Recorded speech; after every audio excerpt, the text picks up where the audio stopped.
Ever get that feeling like, you're watching one of those domino trick videos all perfectly lined up and you just know something's about to set them all off? Oh, absolutely, yeah. That's kind of what we're talking about today. But instead of dominoes, it's cargo ships, giant ones. Right, right. And the push that's got them all in a logjam, well, it's the port worker strike, East and Gulf It's coasts. a huge story, yeah. Yeah, and forget just empty shelves for a sec. We're talking potential stock market chaos. Oh, yeah. Big time. The ripple effects of this are incredible, honestly. I mean, just to put it in perspective, these workers, they're after a 61.5% raise over 6 years. Whoa, that's a big jump. It is. And they're also pretty worried about, automation basically making their jobs obsolete, which, I mean, who can blame them, right?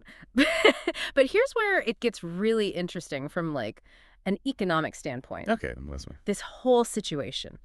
It throws a giant spotlight on just how fragile those global supply chains really are. Oh, for sure. One little hiccup and Exactly. And in that chaos, some folks, well, they come out on top. It's like basic economics, supply and demand. When something's scarce, the price goes up. and right now that something is like the ability to move anything anywhere quickly. So while those container ships are stuck, someone's got to get those goods moving. And that's where your air cargo companies come in. UPS, FedEx, they're about to have a field day. Oh yeah, their stocks must be. Soaring.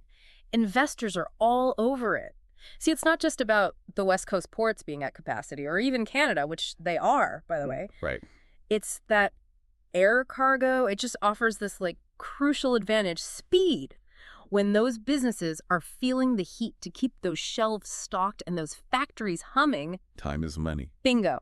And that speed, it becomes like the golden ticket. Okay, so air cargo's booming, makes sense. But what about after those planes land? Yeah. You need someone on the ground, right? You can't just airdrop a TV into someone's shopping cart. Right, right. This is where logistics companies come in. Think of them as the conductors of this whole crazy orchestra. Orchestrating the chaos. Exactly. They're the ones finding those workarounds, those alternative routes, navigating this whole disruption. So they're like the behind-the-scenes MVPs and all this. 100%. And their stocks. Yeah, they're seeing the benefits too. Companies like, let me see if I can pronounce this right, C.H. Robinson Worldwide Yeah, I've heard of them. and Expeditors International of Washington. These are the folks with the maps, the plans, the connections, And as long as this strike's going on, they're the ones calling the shots. Wow. So for every winner, though, Uh, someone's got to be on the losing end. oh, Yeah. yeah. This is where it gets kind of brutal, actually. Yeah, and it's not pretty, let's be honest. When you think about it, those massive ships, the ones usually crisscrossing the globe like clockwork. Right, like floating cities, practically. Exactly. They're just stuck there. And every single day they're sitting idle at the port. Well, that's money down the drain. Yeah, for the shipping companies, that's got to sting. It's like Wow. their star player is benched right when the playoffs start. That's a perfect way to put it. And those losses, we're seeing them play out in real time. Their stocks are taking a nosedive. Oof. Yeah, that's rough. What companies are we talking about specifically? Well, you've got Zim Integrated Shipping Services, Customair, Global Ship Lease. The list goes on, really. But it just goes to show this strike, it's not just some abstract economic theory. It has very real consequences. It's those dominoes again, right? Exactly. Those dominoes, they just keep filing. So if the ships are stuck, those goods aren't flowing, who else is getting caught in the crossfire? Well, remember those out-of-stock signs we were talking about earlier? Oh, yeah. Multiply those, exponentially. Yeah. Because it's not just about the ships, it's the whole intricate web, right? We're talking railroads, CSX, NSC. These are usually the arteries of commerce.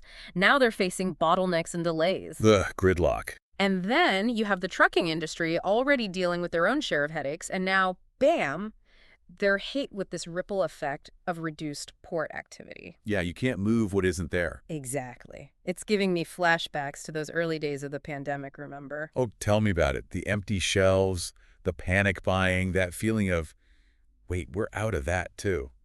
But this time around, it's not just toilet paper, right? Nope. This time, it's everything. And here's the kicker. Think about those retail giants, the Walmarts, the Costcos, Targets, Home Depots, Lowe's. These guys, they live and breathe on a steady flow of goods. If this strike stretches out much longer, they're going to be faced with some really tough choices. Yeah, like raise prices and risk alienating customers. Exactly. Or they eat the cost and watch their profits shrink. Lose-lose situation. 100%. And you know where this is headed, right? It's not just economics anymore. This is getting political. Oh, yeah, for sure. President Biden, he's always been pro-union. But a strike dragging on this long, that could really throw a wrench in things. Absolutely. It's like he's walking a tightrope. On one hand, he wants to support workers, their right to strike, to negotiate better conditions. But on the other hand, he has to think about the economy, the potential damage, especially with that election looming. So what can he even do at this point? Can he just step in and tell everyone to go back to work? Is that a thing? Well, there is something called the Taft-Hartley Act. It's this law that basically gives the president the power to force workers back on the job during a strike. Wow, really? So he could just end it, just like that? Well, not so fast. It's a super controversial move. How so? Well, it's often seen as siding with big business over the working class. Ah, okay, yeah, that makes sense. So it's a tough call. Then, if he uses it, he risks alienating a huge part of his base. Exactly. The very people who helped get him elected in the first place. Right, but if he doesn't use it and the strike just drags on, the economic fallout could be really, really bad. Talk about a rock and a hard place. No kidding, it's a real dilemma. And this Taft-Hartley thing, it's not just some obscure law either. This thing has some serious history behind it. Serious history, huh? Like, when did they even come up with this thing? Oh, it goes way back. Like, think post-World War II, 1947, to be exact. There's all this, like, labor unrest, unions were gaining power. Oh, right, makes sense.